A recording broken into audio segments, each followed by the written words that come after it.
आप और राणा साहब तो साथ हैं, जो साथ नहीं है वो भी साथ हैं। जी मलिक साहब जी। चंद साहब ने कहा कि हम हर जगह तो इकट्ठे हो जाते हैं, लेकिन अवाम के मसाइल के लिए भी इकट्ठे होना चाहिए। तो राणा साहब तो चंद साहब तो साथ ही, आप साथ नहीं हैं। असल में एक्चुअली वो जिस विजडम से बात कर रहे हैं मैं उनको अप्रिशिएट करता हूँ, बात ठीक कर रहे हैं, लेकिन एक्चुअली में नज़रियात का फ़र्क है ना। जो एक्चुअल में खान साहब का एक नज़रिया है जो हमने अडॉप्ट किया है, जो हमें मिला है, या जो जिस बात जिस जो हमारा भी एक ज़हन बना हुआ है कि एक वो बंदे हैं जो वो बंदा कहे कि आके बैठ जाओ, पहले घर से सारा सामान चोरी करे, फिर बाहर आके बैठ जाए, फिर कहे कि आए हमसे मुज़ाकरात करें। तो भाई आप सबसे पहले तो हमारा जो घर का सामान चोरी किया वो वापस करें, फिर हम आपके साथ बैठ जाते हैं कि क्यों चोरी किया आपने, क्या आपका मसला है। बात तो सिर्फ यही है कि कौम ने मैंडेट दिया है खान साहब को, वो मैंडेट को चुरा लिया गया है। अब फिर किस किस किस किस मुंह से, किस लेवल पे, या किस क्या बैठे हैं। अब उमर यूब साहब ने ये कहा कि सबसे पहले आप हमारा मैंडेट वापस करें, हम बैठने के लिए तैयार हैं। होना भी चाहिए, बैठना भी चाहिए, ये मुल्क आगे तभी बढ़ेगा। लेकिन मुल्क ऐसे नहीं बढ़ सकता कि आप एक दूसरे का मैंडेट चुराएं। और इस कौम ने जो वोटें एक किसी को दी हैं, जो अमानत है कौम की, और अमानतें अपनी दी हैं किसी को, आप उससे चुरा के उसके ऊपर हुकूमत बना के बैठ जाएं और फिर कहीं आए हमसे बांट के, ऐसे ये मुल्क ऐसे नहीं चलेगा और चल भी नहीं रहा। चंद साहब हमारे सीनियर हैं, हमारे बड़े हैं, मैं इनकी बिल्कुल दिल से इज्जत करता हूँ, लेकिन क्या मुल्क ने क्या क्या खोया और क्या पाया। ठीक है, पहले पीपल्स पार्टी थी, मुस्लिम लीग नून थी, उससे पहले और जमातें भी होंगी। इन्होंने क्या रिजल्ट निकाला आज के दिन तक? क्या पाकिस्तान तहरीक इंसाफ की वजह से हम तो यहाँ पहुँचे हैं? क्या पीपल्स पार्टी या मुस्लिम लीग नून की वजह से पहुँचे? ये सवाल है, ये पब्लिक इसका जवाब दे। ठीक है, ठीक है राना साहब, अब मरियम साहबा बन गई हैं वज़ीर आला पंजाब, और अब तो जैसे मलिक साहब ने तो अपना नज़रिया बयान कर दिया है, आपको लगता है कि वाकई अब तब्दीली आएगी पंजाब में और आम लोगों को सहूलत मिलेगी? पंजाब की पहली खातून। शुक्रिया जी, आपने हमें यहाँ पे दावत दी। मैं समझता हूँ कि ये हमारे रवैयों पे अभी जो बात हो रही थी, सबसे पहले तो मैं बिल्कुल, आप मरियम नवाज साहिबा हमारी चीफ मिनिस्टर माशाल्लाह बनी है, और जिस जज्बे से वो बड़ी मेहनत उन्होंने शुरू की हुई है और बहुत ही कारकर्दगी भी से उनकी नज़र आ रही है। और बाकी जो बात चंद साहब बहुत अच्छी कर रहे थे, ये हमारा ना बदकिस्मती से ये सियासत में जो कल्चर बना दिया गया ना, उन्होंने तो क्लियर बात नहीं की, लेकिन मैं ये ज़रूर कहूँगा कि ये पिछले 10 साल से जो सियासत हमारी जिस तरह की हुई है, 2014 से कह दें 13 से लेके जो ओए तोए या चोर डाकू, इस तरह की ये गैर मुनासिब रवैये हैं, हमें तकसीम कर दिया गया है। पाकिस्तान के लोगों को तकसीम की तरफ ले जा रहे हैं। ऐसी सियासत नहीं होनी चाहिए। सियासत पॉजिटिव होनी चाहिए, पाकिस्तान के लिए होनी चाहिए, पाकिस्तान के अवाम के लिए होनी चाहिए, लेकिन ऐसे नहीं होना चाहिए कि लोगों को नफरत की निगाह से नहीं देखना चाहिए। पॉजिटिव और मुस्बत सियासत होनी चाहिए। चंद साहब आपने कहा जी कि चीजें जी मलिक साहब, पीली टैक्सी किसने शुरू की थी? नहीं, आप फिर आप प्लेन से पूछने किसने कराई थी? अच्छा जी, मेरा एक सवाल है, ये रमजान का महीना है, मेरा ख्याल है बेहतर है कि तरीके से ये बात करें। जवाब दिया है, कोई बहस नहीं है, लेकिन मैं याद करवाना चाह रहा हूँ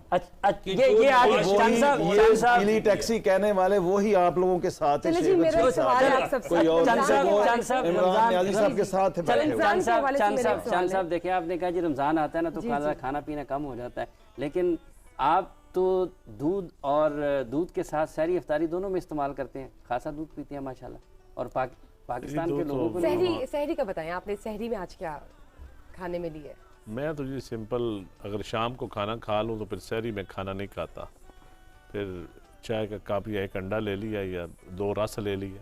सहरी की बता रहे, राइट? सहरी की मैं बता रहा हूँ। ठीक है, सहरी आप बताएं।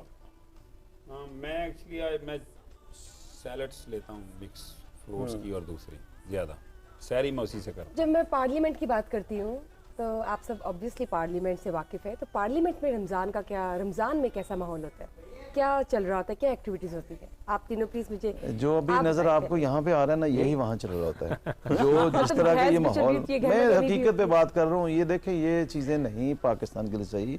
यही मैं कह रहा हूँ, अभी भाई ने, मैं रियलिटी पे बात कर रहा हूँ, वो भाई उधर चले गए 1990 की दहाई पे चले गए हैं। ये सियासत 1990 में ही ले गए हैं खान साहब।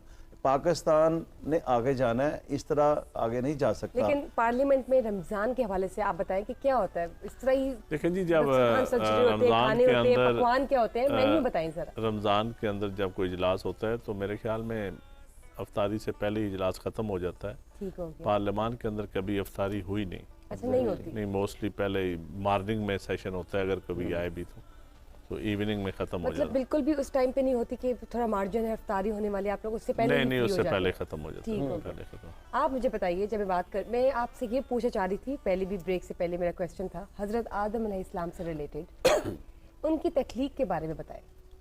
सीरियसली आपने इतने 3 मोतबर एक्टिविस्ट सोसाइटी के एक्चुअली करता धरता असल में ये लोग हैं। उसके बाद आपने पहले अफ्तारी में दूध का सवाल कर दिया। आप फायदा क्यों नहीं उठा रही इस मौके का? मैं आपकी जगह होता मैं बताता हूँ क्या सवाल करता। सुने, क्या सवाल बनते हैं यहाँ पे। मुझे नहीं पता कि कौन किस पार्टी के, मैं सियासत से इस तरीके से पाकिस्तान पीपल्स पार्टी से। अच्छा, तो ठीक है, बाकी मुझे तो समझ गया। इस वक्त यूनिवर्सिटी के, मैं असल में आई एम प्रीटी श्योर आप तीनों को मेरा नहीं, तो मैं यूथ से और किसी और सेक्टर से इस लेवल पे दो सेक्टर एकेडेमिया को गवर्नेंस के साथ कनेक्ट करना चाह रहा हूँ। तो मेरा नाम साहिल अदीम है। मैं एक सवाल यूथ मुझसे हर दफ़ा पूछता है और मुझे आज पहली दफ़ा मौका मिला है। बाकी तो मैंने असद उमर साहब से एक सवाल किया था, मैं उनके सेक्टर का हूँ, मैं इस्लामाबाद से हूँ असल में, क्योंकि वो नज़र नहीं आते थे मेरे सेक्टर में कभी भी। तो मैंने उनसे कहा था कि आप जिस सेक्टर से वोट लेते हैं उस सेक्टर के लोगों से तो मिल लिया करें। और but he is a fine gentleman माशाल्लाह, so he actually had the guts to answer me. मुझे एक सवाल जो सबसे कॉमन सवाल है पाकिस्तान के लड़के का, कि इतने करोड़ों रुपया लगा के इलेक्शन लड़े जाते हैं, ये इसके पीछे क्या ड्राइव क्या होती है? करोड़ों रुपया लगा के एक बंदा इलेक्शन में इन्वेस्ट करता है, उसकी कोई रिटर्न होती है या फिर क्या? What is this is a business cycle, या फिर इतना कोई वलवला है कि पाकिस्तानी सियासतदान में कि मैं करोड़ों लगा दूंगा बल्कि अरबों लगा दूंगा? मैं आपको इसका जवाब दूं। देखें, आपको मेरा सवाल समझ गया ना? एक लड़का इस साइकिल को जानना चाहता है। 1985 में या 70 में पहले नजरियाती लोग होते थे, कोई लेफ्ट का होता था, कोई राइट विंग का होता था, कोई मजहबी जमातों से होता था।